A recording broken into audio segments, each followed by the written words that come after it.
All right, so today is our kickoff meeting for the species-focused technical review track for Oregon State Wildlife Action Plan, the revision of the Oregon Conservation Strategy. My name is Emily Van Wyk. I'm the Wildlife Diversity Program Coordinator in Wildlife Division. And today with me, I have several ODFW staff that led the review of species for their programs. So we have Martin Nugent for wildlife. We have Michelle Weaver for inland fish, Greg Krudiskowski for marine program, and Carolyn Eckrich, our revision coordinator, also here to help facilitate. So we'll be covering all taxonomic groups here today, and we'll share with you a timeline for follow-ups for taxonomically focused working meetings coming up.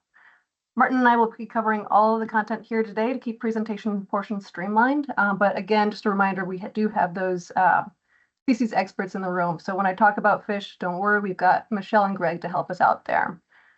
So we'll start by reviewing some information that we presented earlier in this series, reminding you all of the revision timeline and reviewing all of the species categories included within our State Wildlife Action Plan, or our SWAP. We're focusing here today on our species of greatest conservation need, or our SGCN, and our species of greatest information need, our SGIN. So I'll quickly review the other species category as well. We'll then walk through the outcomes of the assessment process and frame up the next steps for each taxonomic group. And then we'll open things up for questions and discussion. We have a lot of stuff to cover today, and I do want to remind folks that there are many ways to submit comments and questions to help us inform the review process. Today is by no means your only opportunity. We really want to keep that door as open as we can. I wanted to spend some time up front here providing an overview of the revision timeline, reviewing the key elements of the process. And if you've attended our previous meetings, this should look familiar. On the left side here in the red, orange, and yellow section, this represents 2023 and 2024. And this outlines what we've done since the revision process began. We officially kicked it off in 2023, and since then we've completed an extensive internal review and began our outreach with a series of presentations to partner groups and outreach events. We also completed a survey for partners and the public to provide input on the existing State Wildlife Action Plan, the Oregon Conservation Strategy, and what they would like to see updated. For the last half of 2024, our staff worked hard to update the State Wildlife Action Plan, incorporating the feedback we've received to date to produce first drafts of updated sections. And that brings us to where we are here now in this green section. And this is what we have planned for 2025. Earlier this year, we held our community engagement kickoff and our technical review kickoff meetings. And today is the first of a series of technical review work group sessions. These technical and topic-specific meetings will focus on discussing and reviewing specific sections of the State Wildlife Action Plan. Our staff will work to incorporate the feedback that we receive through this process to complete a final draft of the SWAP at the beginning of July, allowing us to submit the final draft to our commission for approval at the August commission meeting. And finally, our SWAP is due to the service on October 1st of 2025.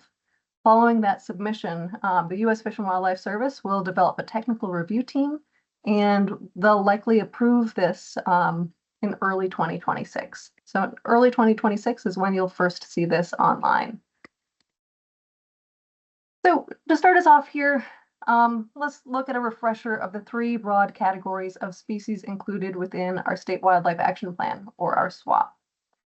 We used a process that was intended to be transparent, robust, and repeatable to identify species included within our SWAP.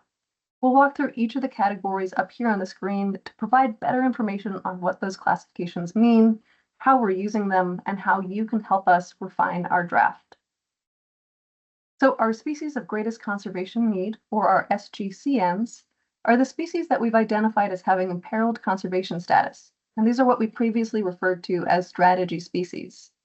So the name change that you're hearing throughout is similar to the name change of the plan. And this is really intended to help us be more in line with national terminology and facilitate use of our plan by partners that cross those state boundaries.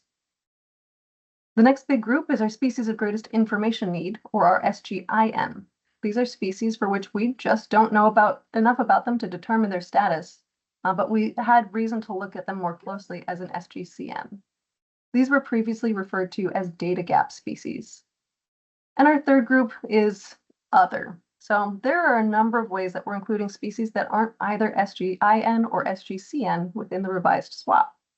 As we all know, there are a lot of species that are key to informing conservation actions in the state that don't really fall neatly within either of the two previous categories.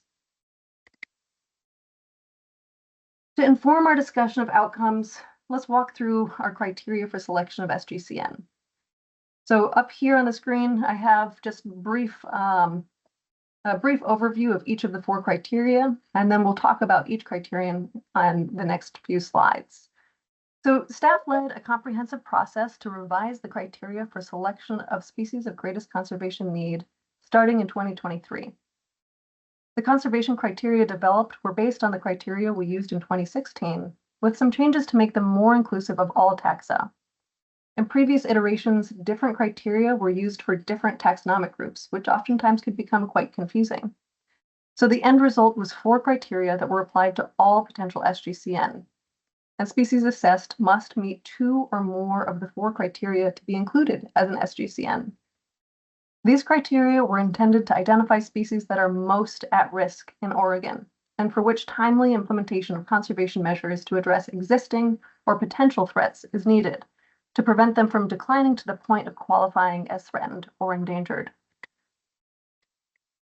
Since today's focus is on our SGCN, I want to dig in even further to the language of each of the 4 criteria. So criterion 1, broadly, is that a species is vulnerable to threats due to life history traits or ecological characteristics. An example here would be the wren tit. So this is a species that's remarkably sedentary, rarely dispersing more than a few hundred meters from where they hatch.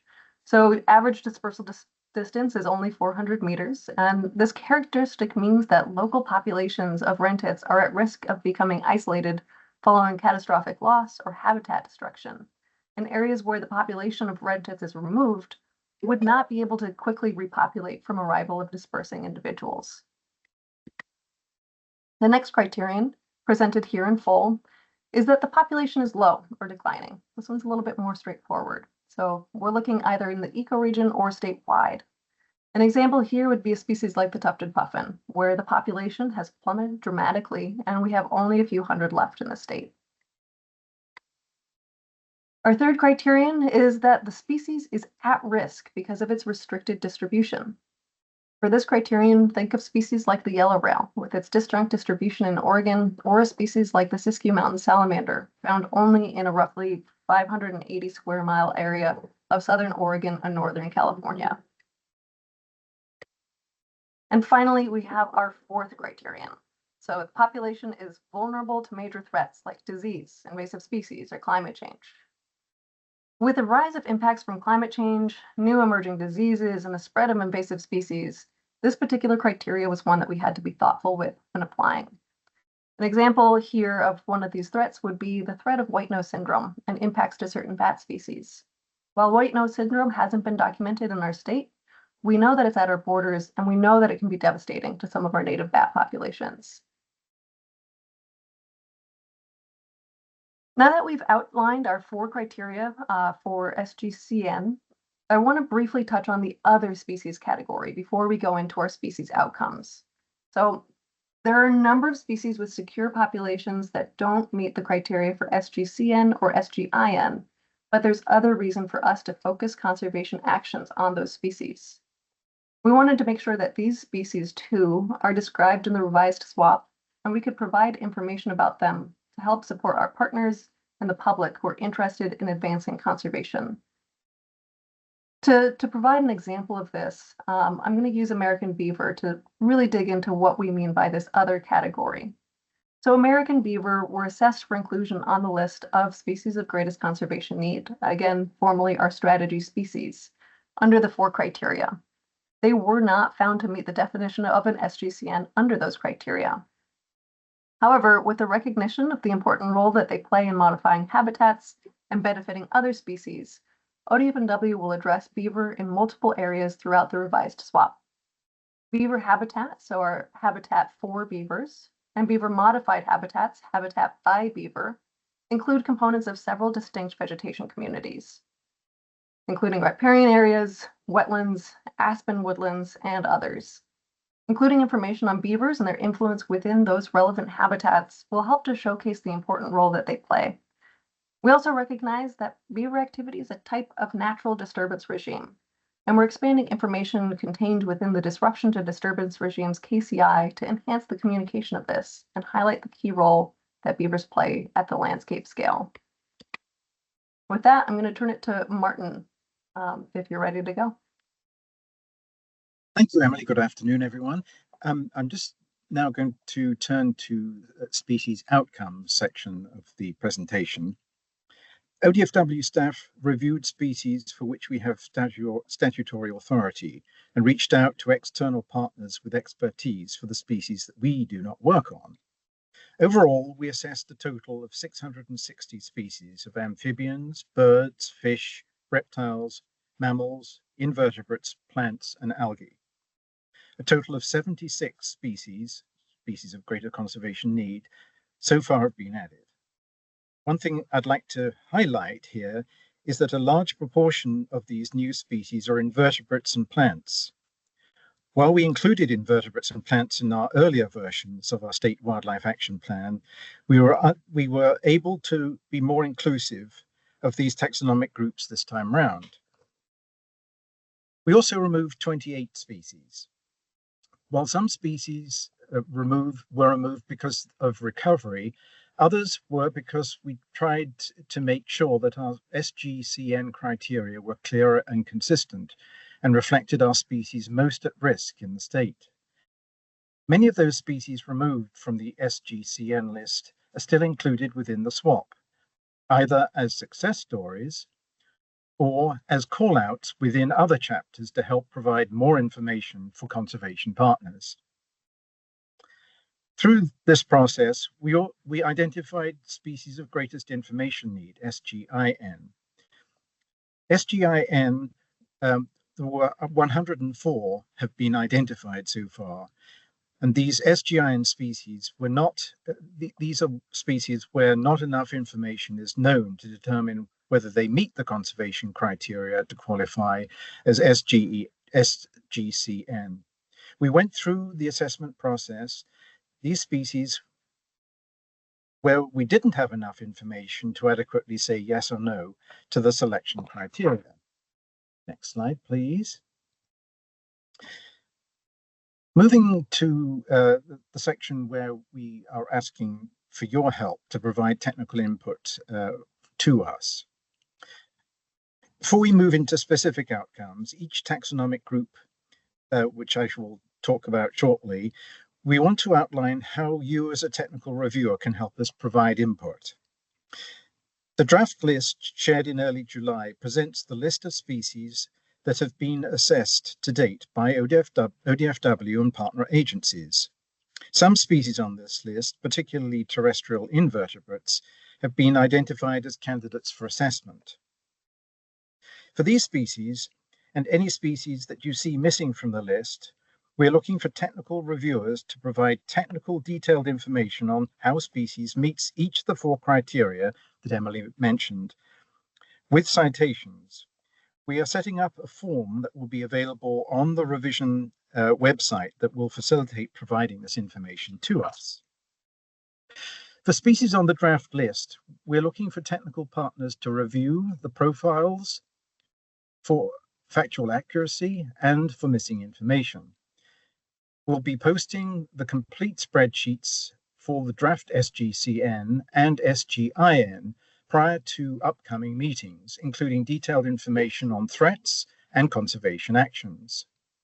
For any proposed changes or additions, we ask that reviewers submit references and supporting materials that can help us inform final decisions. And finally, we're looking to technical reviewers to identify any additional information needs or actions critical to the conservation of the species for SGCN and SGIN. The SWAP is a document that is widely available and heavily used, with over 120,000 unique users each year.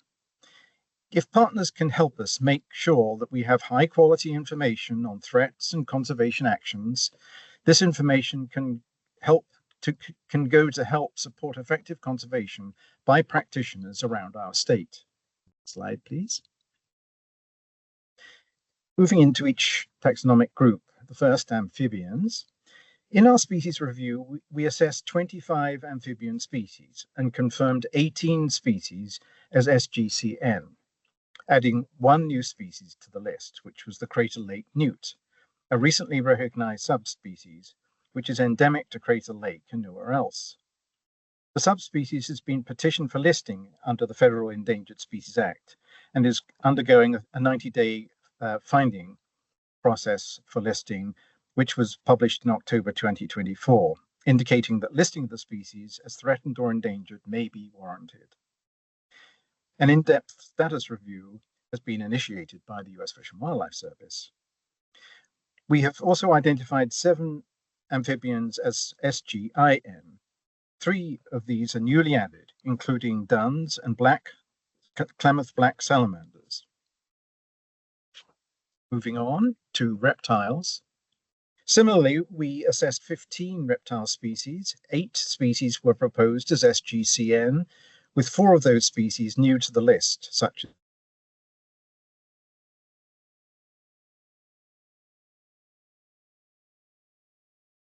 as species and fire risk, and energy development threats, and also the northern desert horned lizard in the same category and same ecoregion, and for the same sorts of threats, and with particular sensitivity to climate change, as well as the potential for overcollection. We also proposed 3 new species of SGIN, such as the desert night snake. Moving on to the next taxonomic group, birds, which is by far the biggest, we assessed 141 bird species in our review. 58 were recommended as SGCN, with 11 new species to the list. These include pinyon jay and Wilson's phalarope, both species petitioned for federal listing under the ESA, and the California condor, an endangered species which is being released from the captive breeding recovery program in Northern California, and very likely to occur in Oregon during the next life of the Oregon swamp. 17 species have been proposed as SGIN, such as Fawkes' swift and Forster's tern. Next slide, please. The next taxonomic group are mammals. 51 mammal species have been assessed by ODFW. We are proposing 33 species as SGCN, with 6 of those added as new. These include bat species such as the long-eared myotis and little brown myotis, which is consistent with our concern for bat species in Oregon and across the nation, and also proposing the North American porcupine due to impacts to its habitat, climate change, barriers to movement across the landscape, and suspected changes to the species range in the state and population trends. 6 species are proposed as SGIN, with 1 new species added, which is the western pocket goat. Next slide, please. Looking towards the next steps. So, next steps.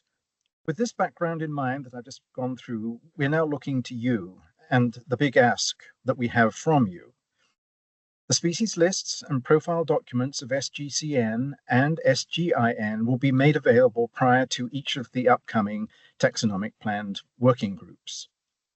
As I indicated, we'll also be posting online a review form to help facilitate your feedback on each species, focusing principally on ecoregion designations, special needs, threats, and conservation actions. When making suggestions through this process, whenever possible, please provide appropriate references and published sources to support the case that you're putting forward. Next slide, please. We have several taxonomic specialist groups indicated here, proposed dates, and we're proposing 3 initial meetings for each of them.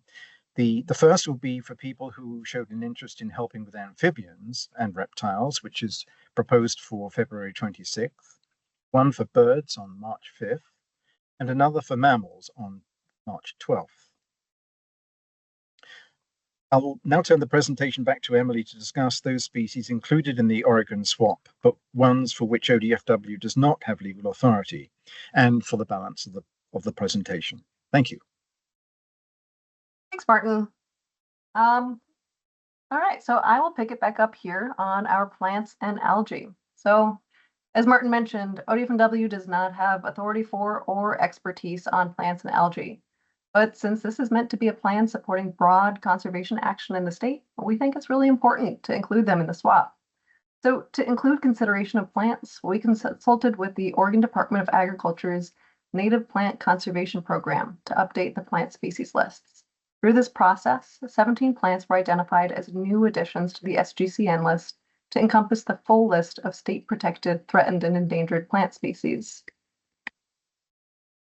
We've worked to populate the information associated with each new species and to update the existing information for retained species of plants and algae on the SGCN list.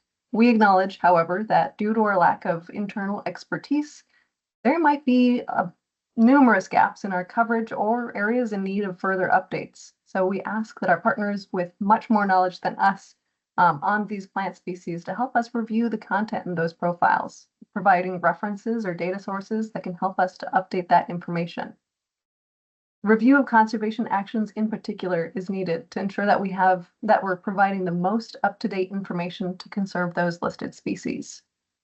There's a meeting tentatively planned for March 21st to discuss information provided for all plant and algae species. The next is our invertebrates. So invertebrates are a group with some pretty complicated expertise in our state. Some are under ODFW's purview and others are not. So ODFW staff assessed species under our authority, including our marine species and freshwater shellfish. Additionally, we engaged external partners and subject matter experts to update the invertebrate species lists for those species that we don't have management or statutory authority for. The Xerces Society and ODA proposed a list of candidate species, and a portion of those species were assessed using our criteria and identified as either an SGCN or an SGIN. A total of 157 invertebrate species were assessed or flagged for review during this process, and so far 46 of those were recommended as SGCN, with 25 species new to the list. Some of the new additions include 3 freshwater mussels, the Pinto abalone, and 15 butterfly species. Additionally, 9 species were identified as SGIN, such as the Steens Mountain sulfur and the Oregon giant earthworm. However, there is still a large portion of the candidate list that needs to be assessed. 102 species outside of ODFW's authority were identified as being in need of review by external experts, but assessments still need to be completed. With that in mind, we want to flag those terrestrial species as a high priority as we consider next steps. For any terrestrial invertebrate species that have a status of candidate under assessment in the Oregon SWAP assessed species spreadsheet that's available through the revision webpage posted in early January, we need data and resources to help us evaluate those species under those 4 criteria. This is our highest priority, as we need to complete those assessments as soon as possible to make sure they're incorporated into the swap. Due to our lack of authority over these species, we have very limited capacity and very little internal expertise as they relate to those species. So if you are a terrestrial invertebrate species expert, or if you have information on life history, population status and trends, species distribution, or major threats to these species for any invertebrate candidate species, please contact Carolyn Eckrich at the revision email address, which is here on the screen and will be at the end of the presentation. We'd really like to facilitate inclusion of invertebrate species within this document to the best of our ability and make sure that we provide that opportunity for inclusion of that information as best as we can. Our final species category today is fish, which falls squarely within ODFW's expertise. So our team assessed 188 fish species or species groups in this review, both in freshwater and marine. 87 of those were recommended as SGCN, with 12 species new to the list of fish species. And these include some lamprey, sucker, and salmon species, soupfin shark, and Pacific sardine. 55 species have been proposed as SGIN, such as several tui chub, dace, and sculpin species. As we look at the next steps for fish and all of our marine species, we've broken it out by the ODFW programs that led review of each group. Our team with fish and freshwater shellfish expertise have edited the information related to the existing SGCN and SGIN species. For new SGCN and SGIN species, some of this information is currently in development. We acknowledge, however, that many of our partners will have knowledge and expertise that can help us improve on our current information with regards to species information, threats and conservation actions, and relevant references and source information. So we ask for all who are interested to review the current drafts of these species lists to ensure that we're providing the most up-to-date information to conserve those species. Please submit comments anytime through the revision website through April 4th. And then as we move towards the complete integration of the previous Oregon Nearshore Strategy and Oregon Conservation Strategy, we wanted to be sure to call out next steps for marine species to help our partners identify the best place for them to engage. Marine species include many taxa. Most marine species will be discussed within their appropriate taxon. So for marine species, we've highlighted here the pertinent taxon-specific meetings upcoming that will include marine species, including birds, reptiles, mammals, and plants and algae. So please attend those taxon-specific meetings on the dates listed here. And there will be a marine, fish, and invertebrates meeting held on March 26th, during which we can also take any input on the other taxa not already covered during previous meetings as necessary. We ask for all who are interested to review the current drafts of these species lists to ensure that we're providing the most up-to-date information to conserve those species. And please, similar to the other groups, submit comments through the revision website through April 4th.